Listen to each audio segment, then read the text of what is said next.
એટલે હવે આ પબ્લિક સમજી ગઈ છે, હવે આ જનતા સમજી ગઈ છે. અને હવે આ કંટાળેલી જનતા હવે તમને જાકારો આપશે એવું મને અહીંયા દેખાય છે.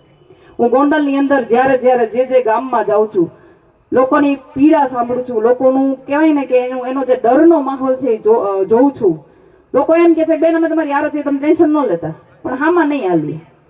એનું ક્યાંક ને ક્યાંક કારણ એવું છે કે પોલીસ તંત્ર એના ઈશારે કામ કરે છે ને અહીંયા પોલીસ કોઈની લે છે ફરિયાદ? અહીંયા પાછળ બધા ઉભા છે પોલીસ વાળા, બધાને હું કહું છું જોજો આ પીડા જનતાની છે, સાંભળી લેજો તમે બધાય. આ પોલીસ વાળા અહીંયા કેટલા ઉતાર્યા છે? લગભગ 50-60 જેવા તો ઉતાર્યા છે, વધારે ને? હે આ બધાને કહેવા માંગુ છું આ જનતાની પીડા છે, તમે સુધરી જજો, નકર આ બધા જાહે ને જેથી તેથી તમને તકલીફ થવાની. આ જનતાનો ગુસ્સો તમારી ઉપર એટલો જ વરસવાનો છે. એટલે ધ્યાન રાખજો, તમને પગાર મળે ને જનતાની સેવા માટે મળે, જનતાની રક્ષા માટે મળે. તમને કોઈ નેતાના ઘેરેથી પગાર નથી જતો ભાઈ. પણ હવે આમાં એવું છે ને કે આપણા ધારાસભ્ય બહુ ભોળા પડે છે. એપીએમસી ની વાત કરીએ તો મને હમણાં ઘણા ખેડૂતોએ કીધું કે બેન હાજે હારો ગેટ તોડી અને કરોડોના ભ્રષ્ટાચાર કર્યા છે. પૈસા કોના? ખેડૂતોના. કરોડો રૂપિયાના શૌચાલય બનાવ્યા છે બેન, કે એકવાર જોવા તો જજો, તમને કે ગોઈતું નહીં જડે કે આમાં હું નાખ્યું એવું તો કરોડોનું. પૈસા કોના? ખેડૂતોના.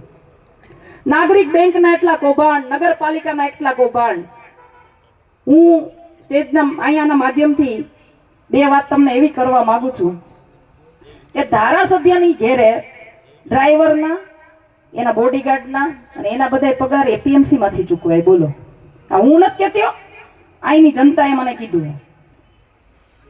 સફાઈ કર્મચારીઓને ધારાસભ્યના ઘેરે એના પારિવારિક પ્રસંગમાં, એના રાજકીય પ્રસંગમાં કામ કરવા માટે મોકલે, ના પાડે તો છૂટા કરી દે, અને જો જાય ને તો એનો પગાર નગરપાલિકા ચૂકવે. પૈસા કોના? આ મારા ને તમારા. આપણે હું એના માટે જ વેરો ભરીએ છીએ? આપણે વેરા હું એના માટે ભરીએ છીએ? હા કે ના તો કયો? તો આપણે જે વેરા ભરીએ છીએ એને આવી રીતે વેડફી નાખવાના?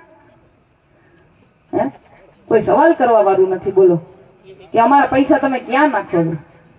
રોડ રસ્તા નથી, સારું પીવાનું પાણી નથી, હે સારી હોસ્પિટલ નથી, સારું શિક્ષણ નથી, તોય પાછા કે અમારું ગોંડલ બહુ શાંત. શાંત નહીં. હવે તમે અટા સુધી આ દાદાગીરી ગુંડાગીરી કરી છે ને એટલે લોકો થોડા બિચારા બોલતા નથી.